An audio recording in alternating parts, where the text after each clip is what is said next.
Ladies and gentlemen, good morning. Good morning. I think I maybe zoomed in a little too much. Still getting to the bottom of the setup here. Yeah, let me zoom back out.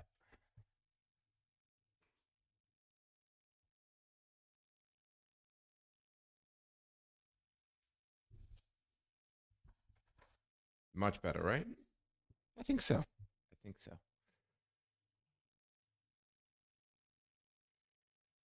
Let's switch us. Wait, no, wow. Let's try that again. Let's wish everybody a good morning, right?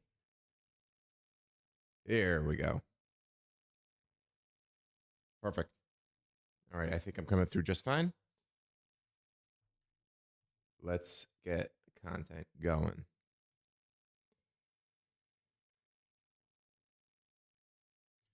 Everybody, one of the best parts about this is the pre live stream chats. First off, for those watching on the replay, hi, my name is Charles Chicalo. I live stream my impromptu reactions to a couple news headlines every Monday, Wednesday, and Friday. I'm not afraid of nuance. In fact, I love it. And we have a good community going on here of like-minded individuals who are simply critical thinkers, and we're good friends, right? Back to what I was saying. I absolutely love the pre-stream chats. Those are really cool. I like how YouTube opens up the chat pretty early, and we get to talk in there. Yeah, just hang out. So that's cool. There's another thing that happened. Okay, so I got an email. I guess AI is pervasive to every one of our lives. I got an email from somebody, the name of, I don't want to screw up the name because I'm going to send you the materials they sent me. Somebody by the name of Ramon Perez. He delivered a TED talk, really a lot like what Bradley Tusk had to say. The guy who's Michael Smerconish, he always interviews him for voting with your phone. You know, you can have a mortgage with your phone. You can open a credit card with your phone, so then you can vote with your phone. He wants to be interviewed by me on my podcast. I think he's very much along this audience's taste. So I think I'm gonna have him on. I'll send out his TED talk to you guys. Make sure you subscribe below with your email address so you can get it. He's a former vet, or he is a vet, as in veteran, served in the armed forces, and the conversation's been good. He's been well informed on the issue, and he's involved in something that I thought of but didn't think it was possible to implement until today. Long story short, he developed some sort of technology where you can tell legislators what you feel in real time, and legislators will be able to represent you in real time. For example, the SAVE Act. If most of the Congress people's constituents are for it, everybody whips out their phone and says that they're for it. It saves the Congress members pulling money, and it takes the control out of the big donors. So that's something. Nancy Lawrence, can I make it louder? You know what? A lot of people were asking me about making it louder. This is actually turned up. Let me try another setting. Karmashi, legislators don't care about you. Yeah, that's what he's trying to change. He wants the legislators to care about you and wants to give you more control.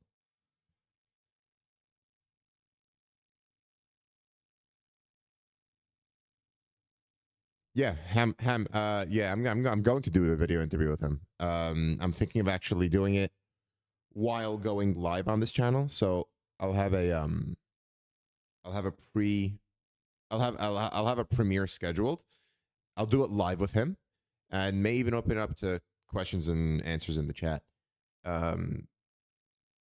Okay, Kamashi, volume coming in normal. Everybody else, volume okay? Because it's 8:07, I'm going to go into the first two headlines. Okay, Victor Perkins. I look forward to you watching it. How's that? Alrighty.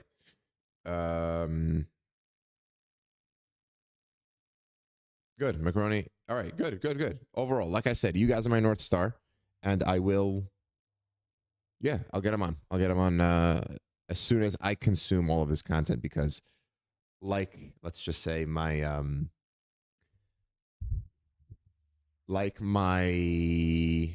mentor icon. I don't know what do you want to call Michael? Um, I want to make sure I'm read in. I do things adequately, and I did my homework basically based on the guest. So, Desert Sunset, thank you for the volume confirmation. Fantastic. Okay, so let's get into the headlines, right? That's what we're here for.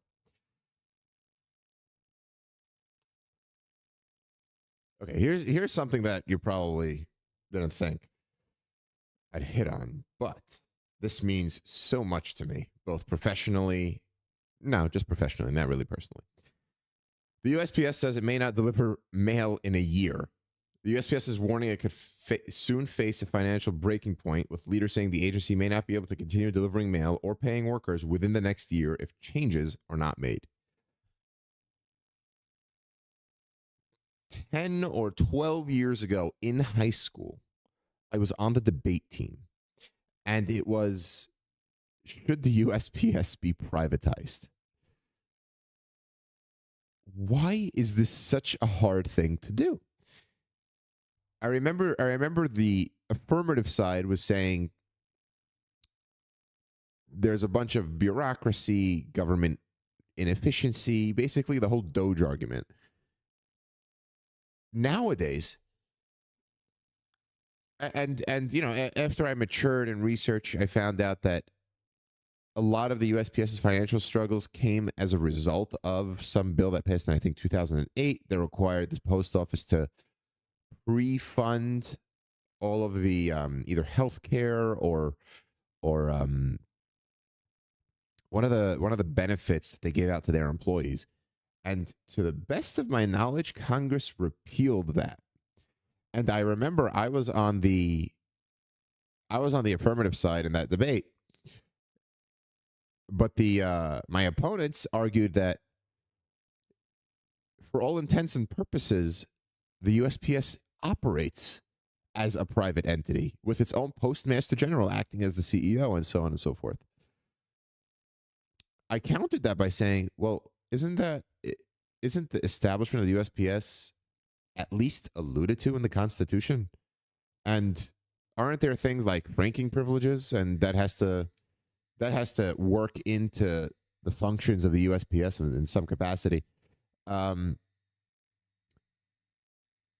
if somebody assaults a USPS employee, isn't that the same burden as assaulting a federal officer? Or not a federal officer, but there's an elevated charge, is what I'm saying. So there's some sort of quasi government involvement, but how quasi is it instead of direct? They've been threatening to stop Saturday mail for a while. The post office and Amazon had a huge deal because the function of the post office that Amazon exploits them for like crazy. And actually, now that I'm thinking of it, the other two carriers, the big two, FedEx and UPS, exploit for it too. It's called last mile delivery. So because the USPS basically has to serve every single address, including the most remote of addresses, there's UPS Ground Saver and then something else called FedEx Smart Post, where if you ship a package and it's more economically efficient for those carriers to instead drop it in the mail closest to the person's end destination, instead of FedEx or UPS sending out a truck to that destination and losing out on the mileage, gas, and time it takes to deliver the package, they'll do that. They'll simply just drop it in the mail at the destination city and have the post office deal with it. If you ask me, that should just be the advantage to using the USPS. Sean Nichols. I realized my strings may annoy you today, right? Okay. Here we go. You're welcome.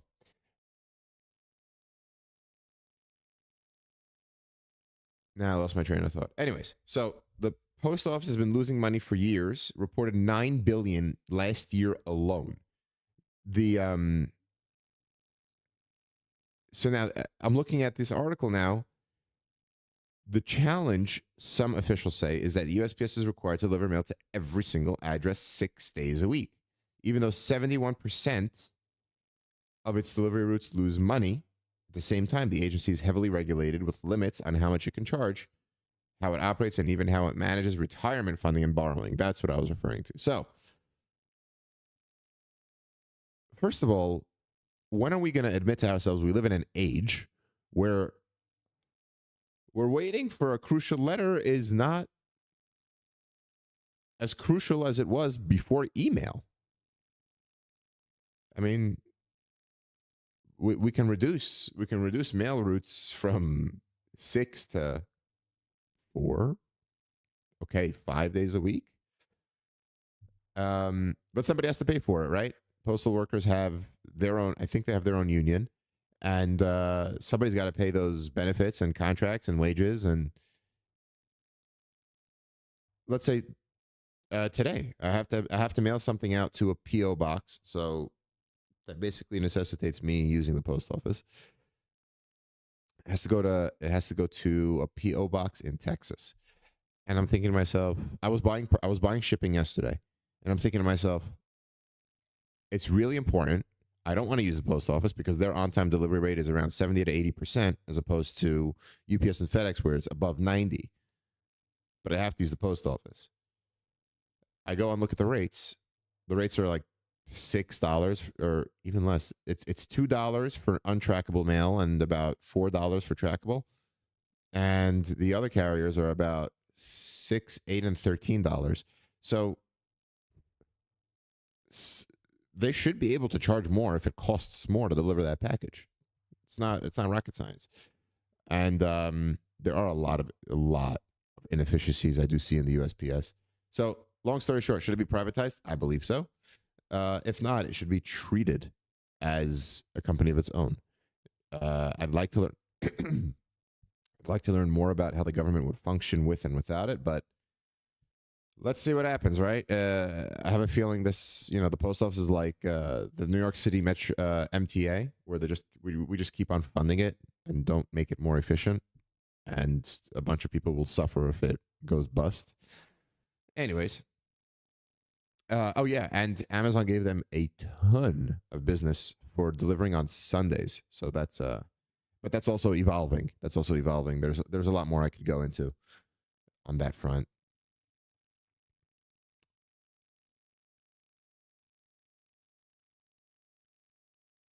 And yesterday, this Iran headline is going to make it today. Again, guys, I'm trying not to make this Iran central, to the best of my ability, right? So Israel launched some strikes on Iranian oil facilities, and Trump didn't like it, just to say the least. So Netanyahu held a press conference yesterday after a lot of people were speculating that he was dead. He came out. He says he's alive, and a reporter asked him point blank, "Did President Trump voice his concern or criticize you or ask you not to strike oil facilities?" Netanyahu broke it down into something like, did he express his displeasure? Yes. Are we going to continue doing it? No. Something like that. That raises the question of, why does Trump want the Iranian oil facilities to stay intact? It might be because he views it as Iran has to have some sort of hope to eventually surrender, which I don't think they ever will, or he wants it for himself. There's something there. But NPR is reporting now, as of an hour ago, Israel launched more strikes on Tehran as Iran continues attacks on Gulf oil facilities. And overnight, I believe seven of our allies um, joined the Hormuz coalition, keeping the Strait of Hormuz open. Yeah, the Smerconish newsletter has Axios reporting that the UK, Canada, Japan, France, Germany, Italy, and the Netherlands.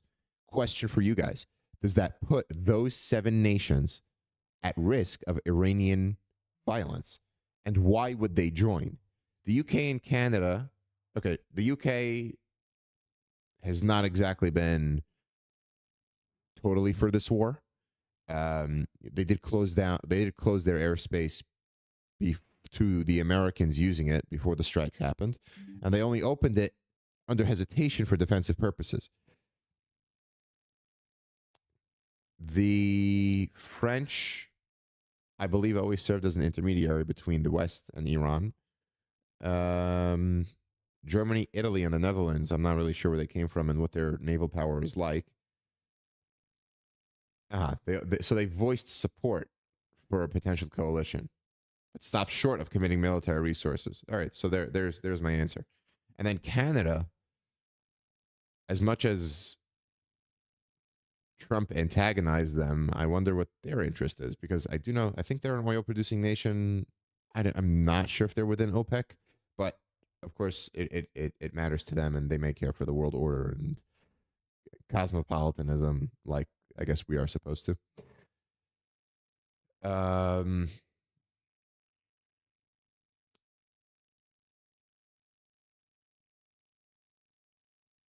Okay. Another thing I'm thinking about: Hegseth is asking for $200 billion to fund this war in Iran. When asked if there was a timeline, he said there's no definitive timeline. This war is expensive. That much I'll give him. If I had this idea when, it's another headline that the tariff IEPA refunds are inching closer to reality. The Court of International Trade, I think it's called the ITC, did order IEPA tariffs that were ruled unconstitutional to be refunded to those who paid it. The Customs and Border Patrol set up a mandate of sorts on their website called ACE, ACE, stands for something, where all importers of record can upload their banking information in the event a refund needs to be issued. This all comes back to the same point. I don't think the tariffs should be refunded. I mean, we don't have the money to issue those refunds. And the Pentagon is looking for more than $200 billion to fund this war. Where's that money coming from? Where's the money of everything coming from in our government? Social Security is only funded, I think it's 80% by paycheck withholdings. The other 20% the government has to kick in on deficit spending. What if 1 year we increased tariffs 50%? The American consumer is going to pay. And then we pay off the debt. I wonder what the math comes out to be. Just an imagination that I had. The money goes straight into the U.S. Treasury, but then we'll be out of debt. Now, here's the business side of me talking, right? Why should we be out of debt? So there's a saying that my dad taught me in business. He goes, if you owe a little bit of money to the bank owns you. But if you owe a lot of money to the bank, you own the bank. So, yeah, there is that element of why be out of debt. It's this whole idea of government spending is because, and you also have to think of it in a sense of, this is a government, this is not a business. So a business being in debt is not truly an asset, but a government being in debt, the government has the ability to print money. And according to the Weberian definition of a government in political science, there's my throwback to undergrad. The Weberian definition is whoever has the legitimate use of violent force, legal force, or the use of force, the legitimate use of force in a society. That is a government. So the government has the ability to print money and use force. So there's the difference between that. Okay, so that's my comment on the 200 billion.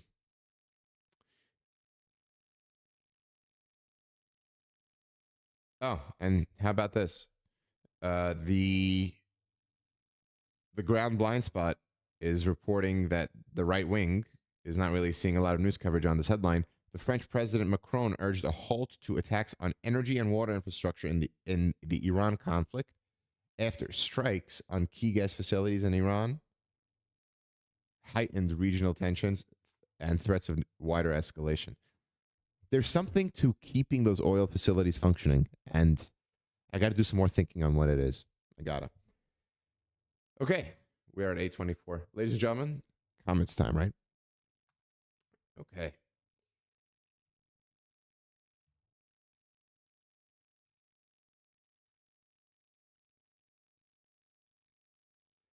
All righty. So wait, it's been a long week for you? Well, today's Friday. Thank God it's Friday, right? Kermashi, I was brought up in a strict home and devout Catholic, so of course I always assume I've done something wrong. Well, I was brought up in a strict home and a devout Jew, so and first generation immigrant. That's yeah. Sean Nichols, opening day is 6 days away. Let's go Yankees. I guess who just got 2 Yankee tickets. I'm going. Not opening day, but we're gonna book something soon. I got a promo where if I bought streaming of the Yankees games for the whole season, they'll give me 2 Yankees tickets, some select games, something like that. So that's coming in.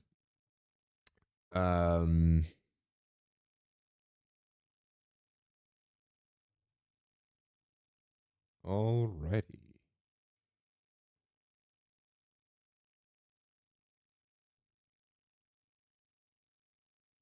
Hamilton, regarding my guest Ramon, yes, I will be doing it on a different day of the week. I'm going to ask him if he can do Sunday. That's just what fits my schedule best. I will not replace it for a live stream like this. No, if that's what you were getting at regarding my guest.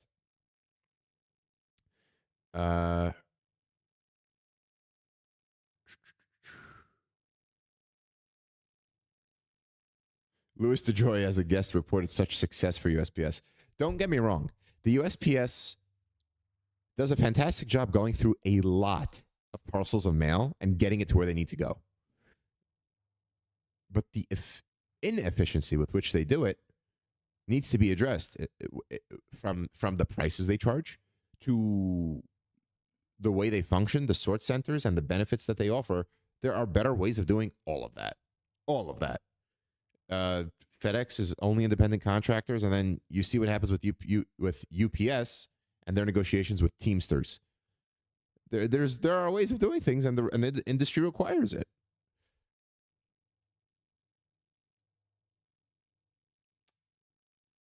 Tammy has several friends that work for the USPS, and what do they say? I'm sure. Let's just say my typical experiences with USPS, and mind you, I deal with them on the daily for almost 11 years at this point, is that I've never seen more unmotivated, some of them unmotivated workers. Based on a personal story, I had a worker who said, I don't get paid to walk over there and ask her a question. Meaning she didn't want to walk 10 feet over and ask her superior a question. I was challenging her, the clerk, that she didn't know what she was doing. And she told me that she didn't get paid to walk 10 feet over and ask the supervisor the question. Long story short, I figured it out, but that's not atypical in the post office world. That much I'll tell you. Alta saying Canada Post has not held a Saturday delivery in probably 40 years, maybe more. Okay. Hamilton, what is the European model of the post office? They would not have financial problems if they offered small deposit banking services. Our current service sucks. Took 10 days to assist her 4 hours away. I wonder what the small deposit banking service is, meaning people holding money with the post office?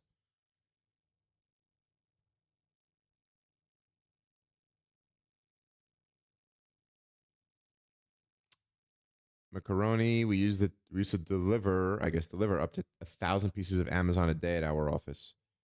Um, yeah. Sean Nichols, the Forever Stamp was genius marketing. How many realize the cost of a first class stamp today? Here's a trivia question. How much is a stamp today? Right? That's always a great question to ask. Tammy, I get so little mail anymore. It's pretty irrelevant to me, but it's a needed service. Don't get me wrong. You're going to get important things in the mail, but do you need it 6 days a week? I think it's by statute. I mean, that's a lot.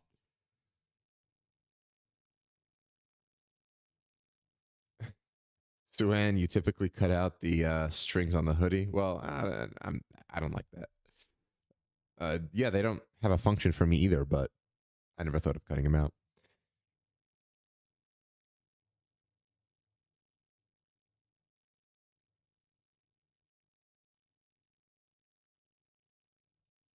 Okay. Let's transition to the comments regarding Iran. And of course, I'll read all of them later. Alta, Hegseth should go fly a kite. Maybe talk to ICE and expropriate some of their money. Well, there was the Mullins hearing. There was the Mullins hearing to head DHS. I think there's no question that he'll get through.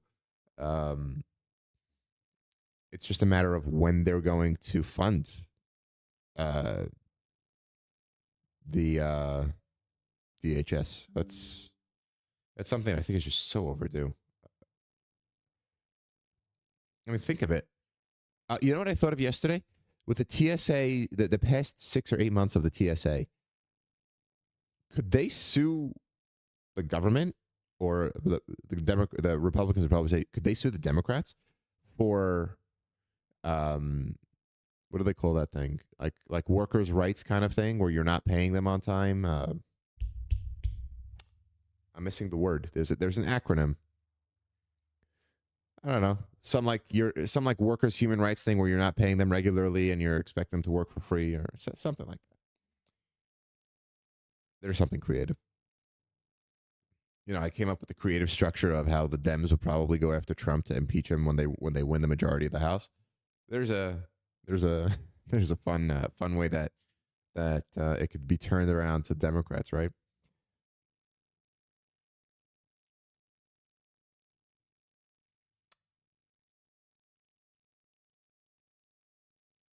Oh wow, Nancy, you had a flight escorted by fighter jets into Montreal because of a threat. I'm not sure if that's cool, scary, or both. Um,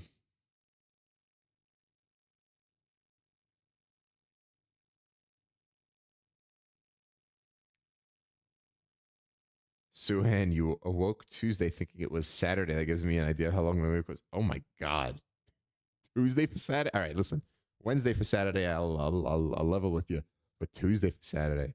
Jeez.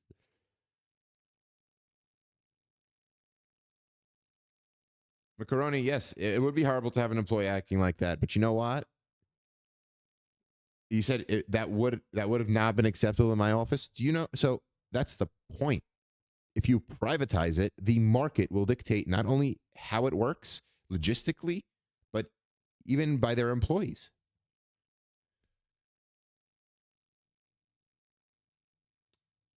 And yeah, let's have one more. Well, Harvey, federal employees, why can't they sue? I mean, especially if they're unionized, they should be able to sue.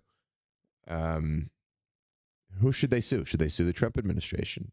Trump administration is going to say it's out of my control. Should they sue the majority leader of the Senate? He's going to say, well, I have the filibuster. Are they going to sue the minority leader of the Senate because he's enforcing the filibuster? So whatever. It was just some imagination that I came up with. All right, Desert Sunset, and we're out for the day, right? We have foreign submarines in the something here after NATO exercises have ended. Well, okay, not quite sure how to make of that. Ladies and gentlemen, so wishing you guys a fantastic weekend, a fantastic Friday. I'm not quite sure if I'll have Ramon on this Sunday, maybe next, but I will be sending out an email newsletter form this weekend for sure. Let me know right now in the comments, or right now in the live chat, or in the comments below, or you can send me an email. I really want to put together a commentary on what's happening with Jerome Powell, and there's even more lawfare happening with James Comey.